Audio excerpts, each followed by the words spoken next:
जय श्री कृष्ण। नमस्कार दर्शक बंधु, माधव पवित्रवाणी राशिफल कार्यक्रम आपण मानक स्वागत। प्रिय दर्शक बंधु, आज आम जाना अगस्ट मासर बा भाद्रव मासर मकर राशि व्यक्ति मान संपर्क में समय किपरि अतिबाहित हम संक्षेप आम जाना। तेबे आसतु यही मकर राशि व्यक्ति मान कौन समस्या यही भाद्रव मास बा अगस्ट मासरे रहिबो एवं समस्या मुक्ति होगापी तार प्रतिकार कौन करने को पड़ो एवं केउं तारीख में कौन समस्या आसो मकर राशि व्यक्ति मानी मु संक्षेप आलोचना करुच्ची। आपण माने कार्यक्रम को प्रथम शेष पर्यंत देखंतु। जदि आमर चैनल को आपण माने सब्सक्राइब करना ताले निश्चित भाव में मोर प्रिय भाई भौणी माने गुरुजन माने आपण माने निश्चित ये माधवंकर वचन अनुसार माधव पवित्रवाणी राशिफल कार्यक्रम को आपण माने सब्सक्राइब करंतु, लाइक करंतु, शेयर करंतु सांग साथी प्रियजन बंधु बांधव पाखर आरंभ करी समस्त पाखक कहीं ना माधव पवित्रवाणी रे हजार हजार लोक जोड़ी होती एवं अनेक लोक उपकृतता होती।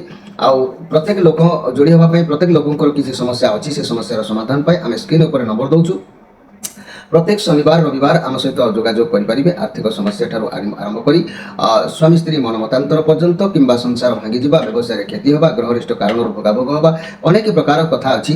तेणु माधव पवित्रवाणी कार्यक्रम को दैनंदिन आप देखूँ। दैनंदिन राशिफल चली मासिक राशिफल चली संक्रांति कार्यक्रम चली आपण मैंने जोड़ी निश्चित भाव में प्रत्येक दिन किसी नुआ नुआ टिप्स मुझे सामना को आनी थाए। आपण मैंने से टिप्स छोट न भावी ग्रहण कर कार्य लगे निश्चित उपकृत पाइबे। जदि भी किसी बड़ समस्या समाधान करने को चाहते निश्चित जोगाजोग करेंगे। यही माधव पवित्रवाणी लोक मान सेवा उद्देश्य आम उपस्थापन अनेक किसी कार्य आणुचु। आपण मैंने निश्चित भाव में कार्यक्रम को प्रथम शेष पर्यंत देखंतु। मोर प्रिय दर्शक बंधु, एबे आसंतु आम टैरोट कार्ड माध्यम मात्र 5टी कार्ड बाहर करवा 4टी सप्ताह एवं एक्सट्रा मेसेज भाव में भगवान उद्देश्य भगवान कौन तार रिजल्ट देवे एमती कि आम 5टी कार्ड बाहर करवा पंच महाभूतर तत्व अनुसार। तेरे देखा ये 5टी कार्ड रे मोर प्रिय मकर राशि व्यक्ति मान कौन सब समस्या आसूची देखा। भाद्रव मास बा अगस्ट मासर प्रथम सप्ताह किपरि कौन आसूची देखा। जय श्री कृष्ण। मोर प्रिय मकर राशि व्यक्ति मान कौन आसूची अगस्ट मासर प्रथम सप्ताह एवं भाद्रव मासर कार्ड। तापर आम द्वितीय सप्ताह को अध्ययन करवा। द्वितीय सप्ताह कौन आसूची आम से पंच महाभूत अनुसार 5टी कार्ड को आम निर्धारित कर द्वितीय कार्ड टी कौन आसूची ताकू देखा। तापर आम पुणी तृतीय कार्ड संग्रह करने उद्देश्य रहिबा एवं जय श्री कृष्ण। मोर प्रिय मकर राशि व्यक्ति माने आउ काल विलंब डेरी न करी आम कार्यक्रम को आरंभ करवा। वर्तमान आम मकर राशि व्यक्ति माने ध्यान दिंतु जेहेतु 21 उत्तराषाढ़ नक्षत्र 22 श्रवण नक्षत्र 23 धनिष्ठा नक्षत्र ये 3टी नक्षत्र में विभक्त होता मोर प्रिय मकर राशि व्यक्ति माने भाद्रव मास बा अगस्ट मासर प्रथम सप्ताह कार्ड आसी नाइट ऑफ सोर्स कार्ड आसी। आपण माने कार्यक्रम को बुझीपारि न पारिबे जदि शेष पर्यंत अपेक्षा करेंगे मु सारांश कथा आपको कहबी। तेबे नाइट ऑफ सोर्स कार्ड आसी ये जो नाइट ऑफ सोर्स कार्ड आसी आपण किसी गोटे परिवर्तन घटवार जोग ए मासरे देखा दूची।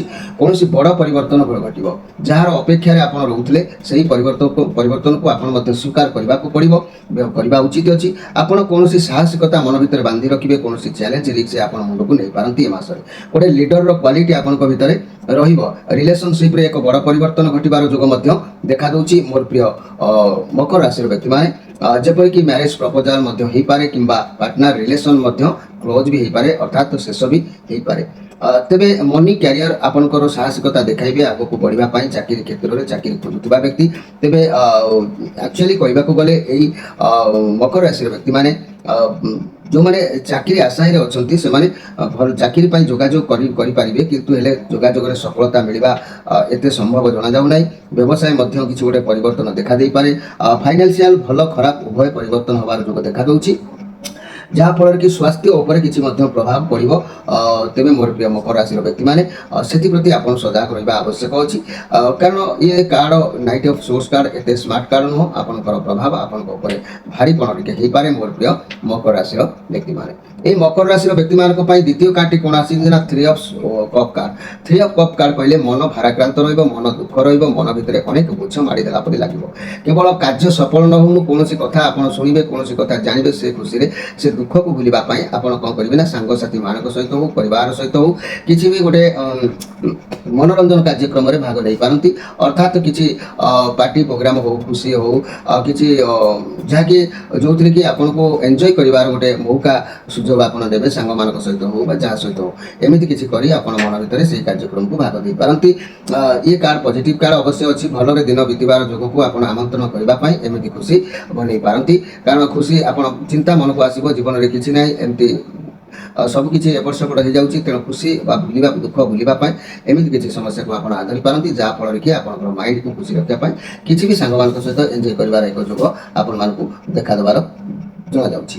ଆମେ ତୃତୀୟ କାର୍ଡ଼କୁ ଗଲେ, ତୃତୀୟ କାର୍ଡ଼ କହିବା କଥା କିଙ୍ଗ ଅଫ୍ କପ୍ କାର୍ଡ଼ ଆସିଛି। କିଙ୍ଗ ଅଫ୍ କପ୍ କାର୍ଡ଼ କହିଲେ ମୋର ପ୍ରିୟ ମକର ରାଶିର ବ୍ୟକ୍ତିମାନେ ଆପଣ ବହୁତ ଶକ୍ତିଶାଳୀ, ଆପଣଙ୍କ ପାଖରେ ସାହସ ବି ରହୁଛି, କାହା ଉପରେ ବାଜି ମାରି ଜିତିବାର କ୍ଷମତା ବି ରହୁଛି, ଟ୍ୟାଲେଣ୍ଟ ବି ଆପଣ ବହୁତ, କିନ୍ତୁ ଲୋକମାନଙ୍କ ଭଲ ଉଦ୍ଦେଶ୍ୟରେ ବି ଆପଣ ରହିବେ, ସର୍ବଦା ସବୁ କାର୍ଯ୍ୟ କରିବାକୁ ପ୍ରସ୍ତୁତ ହେବେ, କିନ୍ତୁ ଯୋଗାଯୋଗର କିଛି ଅଭାବ ରହିବ। ଲୋକମାନଙ୍କ ସହିତ ଆପଣ ଚାହିଁବେ ସୁସମ୍ପର୍କ ଯୋଡ଼ିବା ପାଇଁ ଏ ପଜିଟିଭ୍ କାର୍ଡ଼ ଅଛି, କିନ୍ତୁ ଆପଣ ପ୍ରତି କ୍ଷେତ୍ରରେ ଯୋଗାଯୋଗର କିଛି ଗୋଟେ ଅଭାବ ରହିବ, ତେଣୁ ଘର ପରିବାର ଦାମ୍ପତ୍ୟ ଜୀବନ ମଧ୍ୟମ ଧରଣର ଏଠି ସ୍ଥିତି ଆଣୁଛି। ତେବେ ଏହି ତୃତୀୟ କାର୍ଡ଼ଟି ମନ ଦୁଃଖ କରିବାର କିଛି ନାହିଁ, ସମୟ ଅନୁପାତରେ ସବୁ ଏମିତି ଆସିଥାଏ। ଏ କାର୍ଡ଼ର କିଛି ଗୋଟେ ରହସ୍ୟ ତତ୍ତ୍ୱର ସମ୍ବର୍ଦ୍ଧନା ପ୍ରମାଣ ଆସୁନାହିଁ, ଯେହେତୁ ତେବେ ଏ କାର୍ଡ଼ ନା ବେଶୀ ଲସ୍ କରୁଛି ନା ବେଶୀ ଲାଭ କରୁଛି, ମଝି ସ୍ତରର କାର୍ଡ଼ ଇଏ ଅଛି। ତେଣୁ ଆପଣମାନେ ଶେଷ ପର୍ଯ୍ୟନ୍ତ ଅପେକ୍ଷା କରନ୍ତୁ, ଆମେ ଦେଖିବା ଶେଷ କାର୍ଡ଼ କ'ଣ ଆସୁଛି। ଶେଷ କାର୍ଡ଼ ଆସିଛି 10 of cup card. 10 of cup card କହିଲେ ଏ ବି ମଧ୍ୟ ଗୋଟେ ଖୁସିର କାର୍ଡ଼ ଆସିଛି। କେବଳ କପ୍ କାର୍ଡ଼ ଗୁଡ଼ିକ ଆସିଛି ଆପଣଙ୍କ ଫ୍ୟାମିଲି ଲାଇଫ୍ ବହୁତ ଭଲ ରହୁଛି, ପରିବାରର ଲୋକଙ୍କ ସହିତ ସପୋର୍ଟ ମଧ୍ୟ ଆପଣଙ୍କ ଉପରେ ରହିବ। ଶେଷରେ ଦୁଃଖ ଆପଣଙ୍କ ମୁଣ୍ଡ ଉପରୁ ହଟିବ।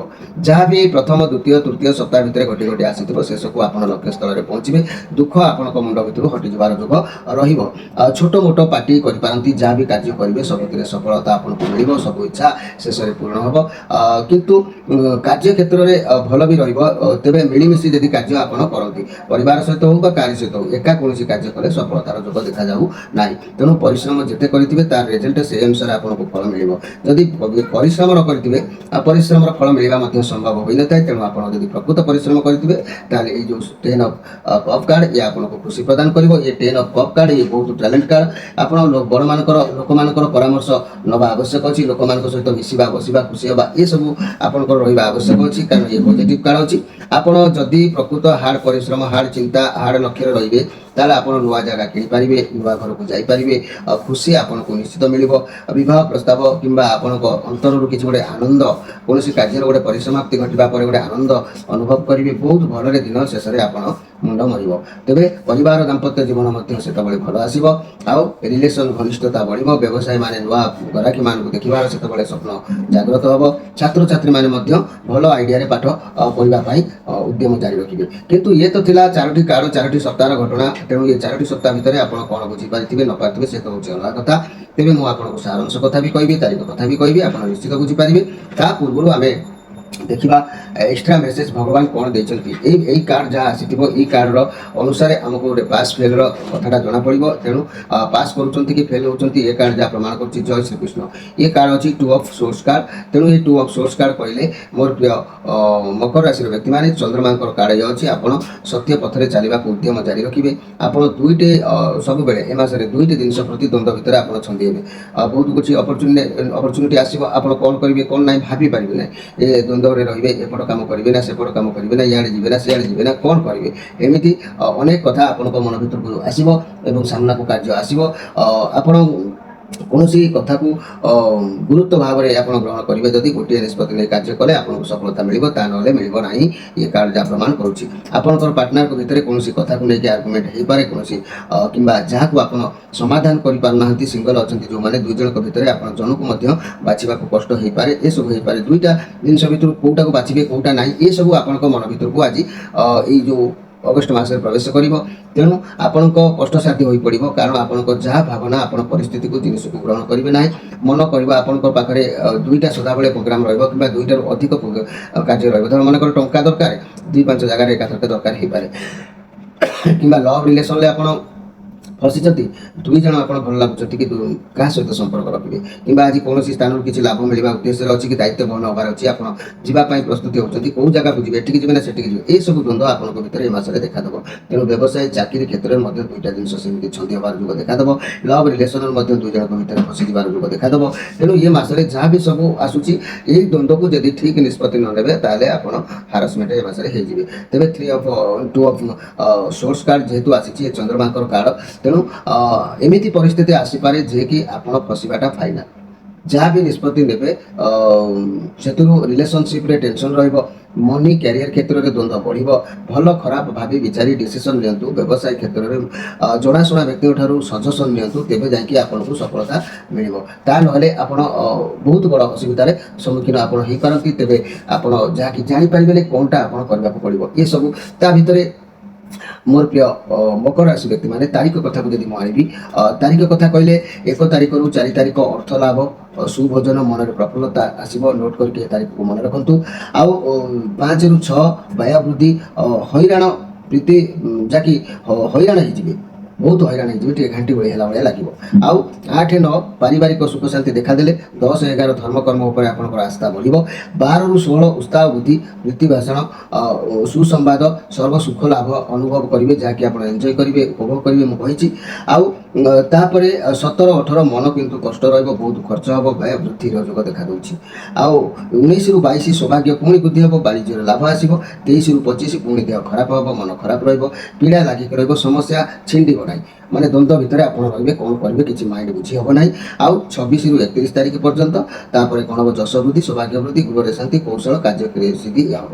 ଇଏ କେତେବେଳେ ହେବ ନା ଯେତେବେଳେ 10 ଅଫ୍ କାର୍ଡ଼ ଆସିଥିଲା ଲାଷ୍ଟ ମୋମେଣ୍ଟରେ ଏସବୁ ସମସ୍ୟା ହେବ। ତେଣୁ ଏ କଥାକୁ ଆପଣ ଜାଣିଥାନ୍ତୁ। ଆଉ ମୋର ପ୍ରିୟ ମକର ରାଶି, ମୁଁ ଆପଣଙ୍କୁ ଏଇଠି କହିବାକୁ ଚାହୁଁଛି ଯେ ମୁଁ ତ ସାରାଂଶ କଥା କହିବି। ମକର ରାଶିର ଅଧିପତି ଗ୍ରହ ହେଉଛନ୍ତି ଶନି। ଯେହେତୁ 21-10 ଉତ୍ତରାଷାଢ଼ ନକ୍ଷତ୍ର, 22-10 ଶ୍ରବଣ ନକ୍ଷତ୍ର, 23-10 ଯାହାକି ଧନିଷ୍ଠା ନକ୍ଷତ୍ର, ଏ 3ଟି ନକ୍ଷତ୍ରରେ ବିଭକ୍ତ ହୋଇଥିବା ମୋର ପ୍ରିୟ ମକର ରାଶି ବ୍ୟକ୍ତିମାନେ ଆପଣଙ୍କ ଜୀବନକାଳ ଭିତରେ ବହୁତ କିଛି ଉତ୍ଥାନ ପତନ ଘଟିବାର ଯୋଗ ଦେଖାଦେଉଛି। କିଛି କିଛି ବ୍ୟକ୍ତିମାନଙ୍କର ସ୍ୱାମୀ ସ୍ତ୍ରୀ ମନମତାନ୍ତର ଡିଭୋର୍ସ ପର୍ଯ୍ୟନ୍ତ ହୋଇପାରୁଛି। କିଛି କିଛି ବ୍ୟକ୍ତିମାନେ ଚାକିରି ବ୍ୟବସାୟ କ୍ଷେତ୍ରରେ ପରାଜିତ ହେଉଛନ୍ତି। ଆଉ କିଛି କିଛି ବ୍ୟକ୍ତିମାନେ ମଧ୍ୟ ଯାହା ବି କୋର୍ଟ କଚେରୀ ମାଲି ମକଦ୍ଦମାର ସମସ୍ୟା ଲାଗି ରହୁଛି। ଅଚାନକ ଭାବରେ କିଛି ବର୍ଡ଼ନ, କିଛି ଦୁଃଖ ମୋ କଥାକୁ ମାଡ଼ିଦେଲା ପରି ଲାଗୁଛି। କିଛି କିଛି ଋଣଗ୍ରସ୍ତ ହୋଇ ମଧ୍ୟ ସମସ୍ୟା ଭିତରେ ଜୀବନକୁ ପୁରା ହତାସ୍ତ ହୋଇପାରୁଛନ୍ତି। ତେଣୁ ଏସବୁର କାରଣ ହେଉଛି ଆପଣଙ୍କ ରାଶିର ଅଧିପତି ଗ୍ରହ ହେଉଛନ୍ତି ଶନି। ଶନିକୁ ସନ୍ତୁଷ୍ଟ କରିବା ଆପଣଙ୍କର ହେଉଛି ପ୍ରଥମ କର୍ତ୍ତବ୍ୟ। ଶନି ସୁରକ୍ଷିତ, ଶନି ସନ୍ତୁଷ୍ଟ ରହିଲେ ଅନ୍ୟାନ୍ୟ ଗ୍ରହମାନଙ୍କର ମଧ୍ୟ ପ୍ରଭାବ ସେହିପରି ଭାବରେ ନିମ୍ନ ହୋଇକି ରହିବ। ଯଦି ଶନି ଅସନ୍ତୁଷ୍ଟ ରହିଲେ ତାହେଲେ ସବୁକିଛି ଏପଟ ସେପଟ ହୋଇ ଅନ୍ୟାନ୍ୟ ଗ୍ରହମାନଙ୍କର ପ୍ରଭାବ ଆପଣଙ୍କ ଉପରେ ପଡ଼ିବ। ତେଣୁ ଏ ଶନିକୁ ସନ୍ତୁଷ୍ଟ କରିବାକୁ ହେଲେ ଆପଣ ସପ୍ତମୁଖୀ ରୁଦ୍ରାକ୍ଷରଟିଏ ଧାରଣ କରନ୍ତୁ। ସପ୍ତମୁଖୀ ରୁଦ୍ରାକ୍ଷ ବିଷୟରେ ମୁଁ ବର୍ତ୍ତମାନ ଆପଣଙ୍କୁ ବିପଦ କହୁଛି। କାହିଁକି ସପ୍ତମୁଖୀ ରୁଦ୍ରାକ୍ଷର ଧାରଣ କରିବା ବିଷୟରେ ମୁଁ ଆପଣଙ୍କୁ କହୁଛି, ଆପଣମାନେ ଜାଣିବା ଦରକାର ଅଛି। ସପ୍ତମୁଖୀ ରୁଦ୍ରାକ୍ଷର କ'ଣ ଆଉ ଏହାର ପ୍ରଭାବ କ'ଣ ଆପଣ ସେ ବିଷୟରେ ଟିକେ ଜାଣନ୍ତୁ। ସପ୍ତମୁଖୀ ରୁଦ୍ରାକ୍ଷ କହିଲେ ଇଏ ହେଉଛି ଯେଉଁମାନେ ଏହି ସପ୍ତମୁଖୀ ରୁଦ୍ରାକ୍ଷକୁ ଧାରଣ କରିବେ ସେ ଚୋର ବୃତ୍ତି ପରି କୁକର୍ମରୁ ସେ ରୁଦ୍ରାକ୍ଷର ସୁରକ୍ଷା ପ୍ରଦାନ ଦେଇଥାଏ, ଯିଏକି ସେ ରାସ୍ତାରୁ ତାକୁ ନିବୃତ୍ତ କରିଦେଇଥାଏ। ସପ୍ତମୁଖୀ ରୁଦ୍ରାକ୍ଷର ଧାରଣ କଲେ ସୂର୍ଯ୍ୟ ଭଗବାନ ସପ୍ତ ଋଷିମାନଙ୍କର ପୂର୍ଣ୍ଣ ଆଶୀର୍ବାଦ ପ୍ରାପ୍ତ ସେ ବ୍ୟକ୍ତିକୁ ହୋଇଥାଏ। ଏହି ସପ୍ତମୁଖୀ ରୁଦ୍ରାକ୍ଷ ଧାରଣ କଲେ ମହାଲକ୍ଷ୍ମୀଙ୍କର କୃପା ପ୍ରାପ୍ତି ମଧ୍ୟ ହୋଇଥାଏ। ସପ୍ତମୁଖୀ ରୁଦ୍ରାକ୍ଷ ଧାରଣ କଲେ ମନୁଷ୍ୟ ଧନ ସମ୍ପଦର ସୁଖ ଲାଭ ମଧ୍ୟ କରିଥାଏ। ସପ୍ତମୁଖୀ ରୁଦ୍ରାକ୍ଷରକୁ ସପ୍ତ ମାତୃକା ତଥା ବ୍ରାହ୍ମଣୀ, ମାହେଶ୍ୱରୀ, ବୈଷ୍ଣବୀ, ବାରାହୀ, ରୁଦ୍ରାଣୀ, ଚାମୁଣ୍ଡାଙ୍କର ପ୍ରତ୍ୟକ୍ଷ ସ୍ୱରୂପ ଭାବରେ ବିଚାର କରାଯାଇଛି। ତେଣୁ ସପ୍ତମୁଖୀ ରୁଦ୍ରାକ୍ଷ ଧାରଣ କଲେ ମନୁଷ୍ୟ ବୃତ୍ତି, ବ୍ୟବସାୟ, ସୁଖ ତଥା ଉନ୍ନତି ଲାଭ ନିଶ୍ଚିତ କରିଥାଏ। ଶନି ମଧ୍ୟ ସନ୍ତୁଷ୍ଟି ହୋଇଥାନ୍ତି। ତେଣୁ ଆପଣଙ୍କ ରାଶିର ଅଧିପତି ଗ୍ରହ ହେଉଛନ୍ତି ଶନି। ଆଉ ଶନିଙ୍କର ଅତି ପ୍ରିୟ ରୁଦ୍ରାକ୍ଷର ହେଉଛି ସପ୍ତମୁଖୀ। ସପ୍ତମୁଖୀ ରୁଦ୍ରାକ୍ଷର ଆପଣଙ୍କ ଶରୀରରେ ରହିଲେ ଶନି ସନ୍ତୁଷ୍ଟ ହେଲେ ଏଗୁଡ଼ିକ ମଧ୍ୟ ପ୍ରଭାବ ଭଲ ଆଫେକ୍ଟ ଆସିବ। ତେବେ ମୋର ପ୍ରିୟ ଯାହାକି ମକର ରାଶି ବ୍ୟକ୍ତିମାନେ ସପ୍ତମୁଖୀ ରୁଦ୍ରାକ୍ଷର ସହିତ ଆପଣ ଷ୍ଟୋନ୍ ବି ବ୍ୟବହାର କରିପାରିବେ, କିମ୍ବା ବାଡ଼ିଅଁଳା ଗଛର କବଜ ବିଧିପୂର୍ବକ ଭାବରେ ତାକୁ ମଧ୍ୟ ଆପଣ ବ୍ୟବହାର କରିପାରିବେ। ଏସବୁ ଯଦି ଯୋଗାଯୋଗ ଆପଣ ଜାରି ରଖିବେ, ଆମ ଚ୍ୟାନେଲ ମାଧ୍ୟମରେ ମଧ୍ୟ ଆପଣମାନେ ଯୋଗାଯୋଗ ଜାରି ରଖିଲେ ତନ୍ମଧ୍ୟରୁ ମଧ୍ୟ ଆପଣଙ୍କୁ ପ୍ରାପ୍ତି ହୋଇପାରିବ। ତେବେ ମୋର ପ୍ରିୟ ମକର ରାଶିର ବ୍ୟକ୍ତିମାନେ ସାରାଂଶ କଥା ଏ ମାସରେ ଆପଣମାନେ ଅନୁଧ୍ୟାନ କରନ୍ତୁ, ଲେଖିକି ରଖନ୍ତୁ ଏହା କେତେ ଦୂର ସତ୍ୟ ହେଉଛି। ପୁଣି ଆସନ୍ତା ମାସରେ ମୋର ଏହି କାର୍ଯ୍ୟକ୍ରମକୁ ଆପଣ ଦେଖିବେ। ଆପଣ ଧ୍ୟାନ ଦିଅନ୍ତୁ ମକର ରାଶି ବ୍ୟକ୍ତିମାନେ, ମୁଁ ସାରାଂଶ କଥା ଏ କାର୍ଡ଼ରୁ ଯାହା ଅଛି ମୁଁ କହୁଛି। ଆପଣ ଏ ମାସରେ ରୋଗ, ଶୋକ ଆଉ ଦୁଃଖ, ଦୈନ୍ୟତା ଭିତରେ ବୁଡ଼ିକି ରହିବେ। ନୋଟ୍ କରିକି ରଖନ୍ତୁ। ମାଧବ ପବିତ୍ର ବାଣୀର ଏ କାର୍ଯ୍ୟକ୍ରମକୁ ଅନୁଧ୍ୟାନ କରିକି ରଖନ୍ତୁ। ଏ ମାସର କ'ଣ ସମସ୍ୟା ଆସୁଛି ଆଉ ପ୍ରତିକାର ସିରିଫ୍ ଗୋଟିଏ ମୁଁ ଆପଣଙ୍କୁ କହିଛି, କେବଳ ରୁଦ୍ରାକ୍ଷର କଥା। ଯୋଗାଯୋଗ କଲେ କିମ୍ବା ଜନ୍ମଗୋଷ୍ଠୀ ଦେଖିଲେ ଅନ୍ୟାନ୍ୟ ପ୍ରତିକାର ମଧ୍ୟ ଆମେ ଜାଣିପାରିବା ବା କହିପାରିବା। ତେବେ ଧ୍ୟାନ ଦିଅନ୍ତୁ ଆପଣଙ୍କର ଏ ମାସଟି ଭଲରେ ଯାହାକି ଯିବାର ଯୋଗ ଦେଖାଯାଉ ନାହିଁ। ଆପଣ ଏ ମାସରେ ରୋଗ, ଶୋକ, ଦୁଃଖ, ଦୈନ୍ୟତା ଭିତରେ ବୁଡ଼ିକି ରହିବେ ଏବଂ ଦେହ ଭଲ ରହିବ କିନ୍ତୁ ଆଘାତ ହ୍ରାସ ପାଇବ। ଦେହ ଭଲ ରହିବ କିନ୍ତୁ ଆଘାତ ପ୍ରାପ୍ତ ରୋଗ ରହିବ। କୌଣସି ମନରେ ଆଘାତ ନିଶ୍ଚିତ ଭାବରେ ଲାଗିବ।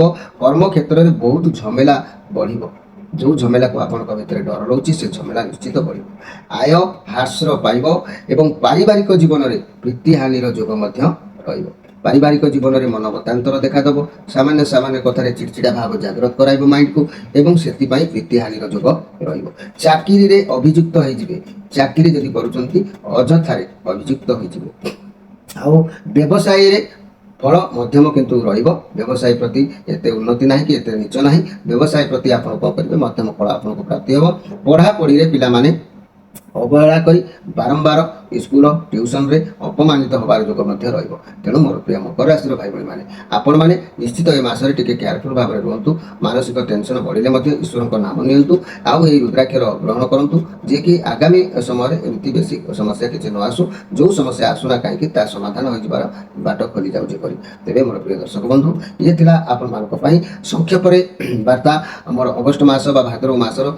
मकर राशि व्यक्ति मानक पई संक्षेप रे केतेक कथा यही शेष कथा को सारांश को आप अनुधान कर बाट चलतु एवं तारीख अनुसार कथा को ज्ञान करूँ एवं रुद्राक्षर धारण करने उद्यम जारी रखु आप संतुष्ट निश्चित होइजिबे आपनकर भाग्य परिवर्तन अवश्य हम अधिक किसी जदि आपण माने बुझा चाहते जानवा चाहते आप जन्मकुष्ठी देखिले ता जना पड़ी थाए स्क्रीन ऊपर नंबर दिया जाए प्रत्येक शनिवार रविवार संध्या 6 ରୁ राति 9 भितर जोगाजोग आम सहित करें प्रिय दर्शक बंधु समय सरी आपण विदाय रोची नमस्कार।